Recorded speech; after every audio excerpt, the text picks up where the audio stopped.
Move your garbage bins to the other side of the house so my kids can use them. My boyfriend and I are renting a house. We moved there in December and have had nothing but issues with our neighbors ever since. First, our grass was too long. They didn't talk to us about it. Nope, they called our landlord and said our grass was knee-high. It was not. We have a company take care of our yard because I'm allergic to grass, and our yard looks nice. But I got a message from our landlord to take care of the yard. Luckily, I was home, so I just FaceTimed him right there and then and showed him the yard. Second, our parking. We have back alley parking or street parking in front. My boyfriend parks front of our house, and I park around back. Every single time my boyfriend leaves, within 15 minutes, the neighbors will have moved their car out of their garage and in front of our house. Which, not a huge issue. Street parking is public parking. But damn, they are being petty about it.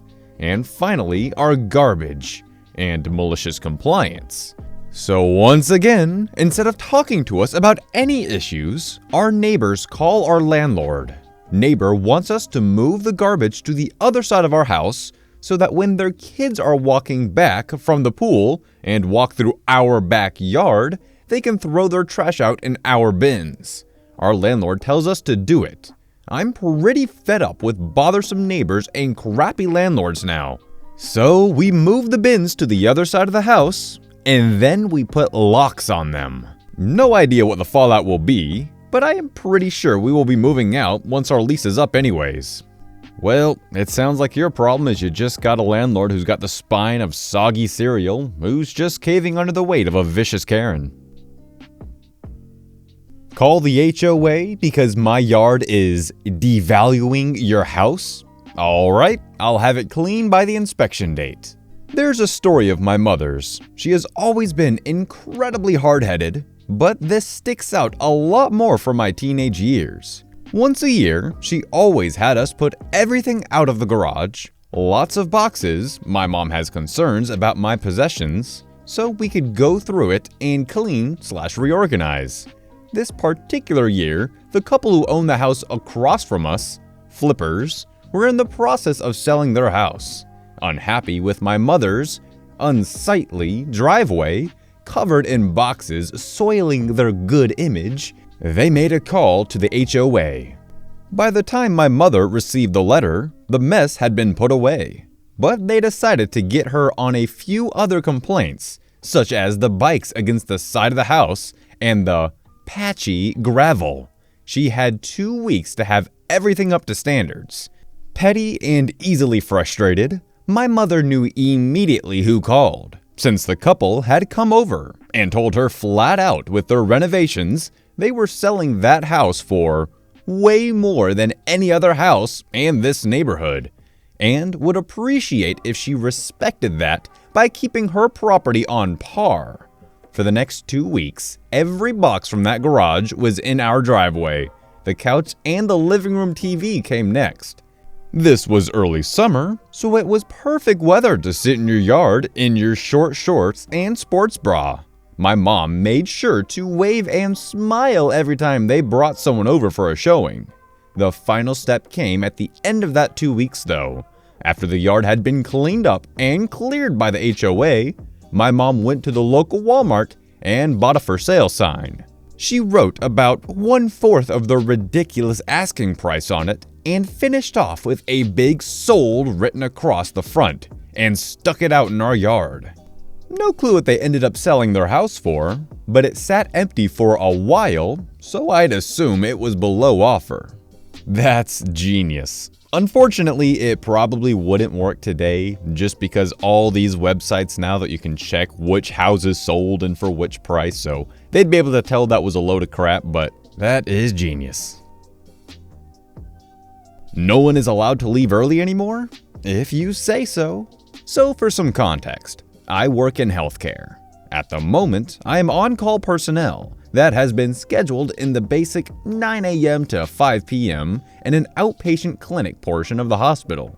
We take both walk-ins and scheduled appointments, seeing as many as 80 to 150 patients in a single day. but typically we are done an hour early, around 4 p.m. Currently, my staff team is short 5 people due to high turnovers and people going off to advance their careers. This is something that is not quite uncommon. Because of this, the managers decided to implement 2 new emergency rules to help with coverage. The first one states that no one could leave early from their shift anymore, regardless if all patients have been completed for the day, as we may be needed elsewhere. Secondly, on some days, we must also find our own breaks, which can be entirely dependent on how many people called out for the day.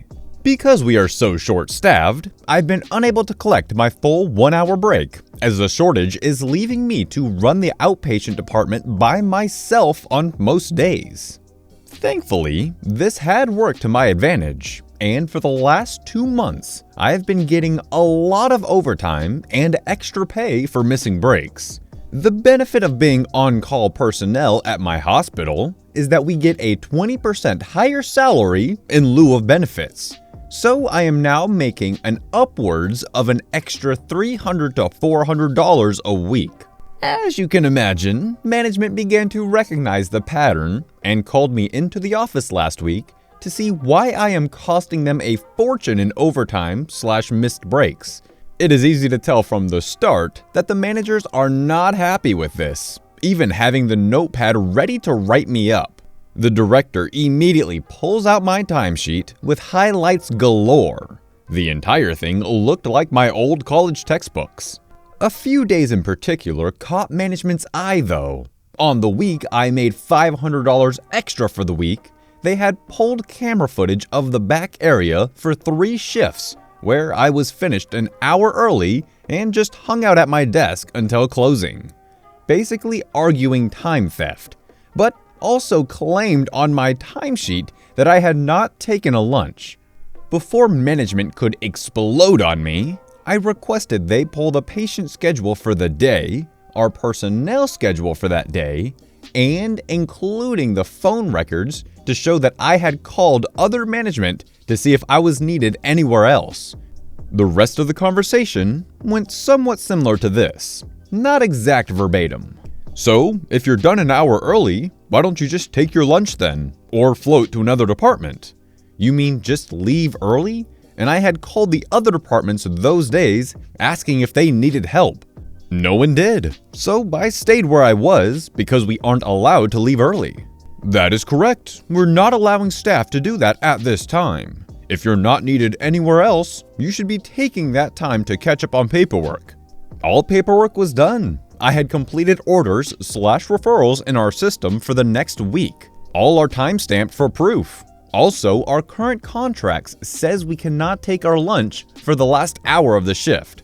But the idea of me taking a lunch in the last hour and leaving early are effectively the same. If you would like me to not go over into more overtime, then allowing me to leave early so I can legally acquire a lunch would greatly help you. After the awkward conversation, I was told that was all they needed and would get back to me. After 3 days, management concluded that the rules still needed to be properly enforced due to staffing, and therefore, I was completely valid in what I had put in my timesheet. To this day, I am still acquiring the extra money. I expect to pay off 3 student loans by the end of the year, thanks to the extra income. Feels good. Feels so good. Until you realize that all that money is going towards crippling student debt. Alright, all of a sudden this is hitting too close to home too fast. Moving on. Won't make me supervisor? Guess I'm not qualified to train new employees then. Just for context, I work at a call center, but we also answer emails. I was hired a couple months ago because the company was expanding their operations and they were establishing a Tier 2 escalation. I was in the first batch of hires and was told that I would be made supervisor for the next hiring batch, especially since I have previously been a supervisor at my previous job. Next hiring batch comes, I wasn't part of the supervisor training, but the rest of my coworkers hired along with me were. Reasons given by the team manager is that I listened to podcasts while working. I was always told by my trainer that it was totally fine to do that if you do your job correctly. Team manager explained that I do a great job and will be part of the next supervisor training sessions. Next hiring batch came. I have been made responsible by a supervisor to train every new hires, to train them on the system that was overlooked during their training.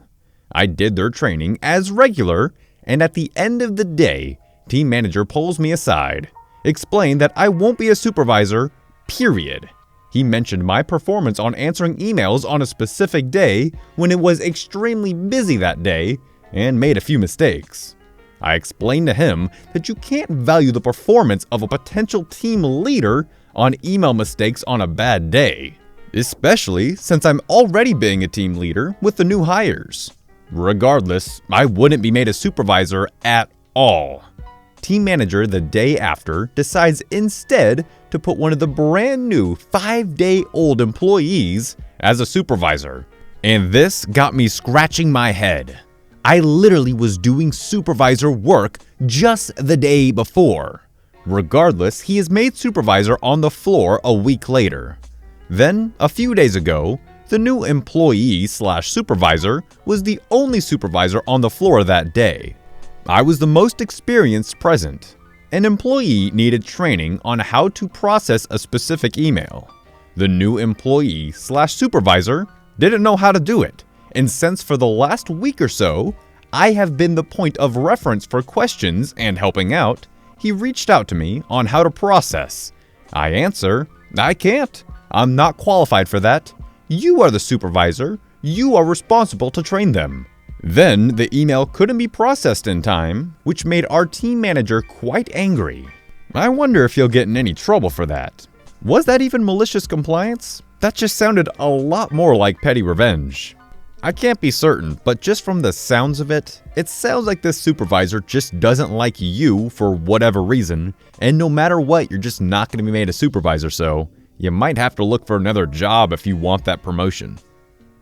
Alrighty guys, that's going to wrap it up for today. I hope you enjoyed the stories. And if you did and you're new around here, maybe consider subscribing. And if you really liked it, then maybe give it a thumbs up and a share. Anyways, I'll see you in the next one. Peace out.